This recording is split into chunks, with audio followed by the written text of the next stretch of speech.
आम्ही जेव्हा इतकी डेअरिंग करतो ना अधिकाऱ्यांशी भिडण्याची, तर मी फक्त रवींद्र चव्हाण म्हणून जर अधिकाऱ्यांना भिडलो तर माझ्यावर ते 353 टाकून मला आत्महत्या टाकून देतील.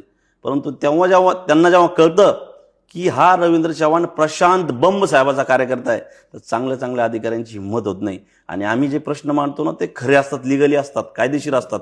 त्याच्यामुळे कोणतंही आंदोलन ते जर खरं असेल तर ते करण्यामागे आम्ही डगमगत नाही. तुम्ही जो रस्त्याचा विषय सांगितला, PWDच्या अधिकाऱ्यांच्या खुर्ची खाली पटाकले फोडण्याचा विषय असा की 2000 आमचा जो गटातील लासू स्टेशन धामोरी डोणगाव पिंपळगाव रस्ता आहे, त्याची आमदार प्रशांत बंब साहेबांनी मंजुरी आणली 2019 साली. तब्बल 36 महिने होऊन वर्क ऑर्डर होऊन देखील संबंधित कॉन्ट्रॅक्टर हा दांडगाई करून म्हणजे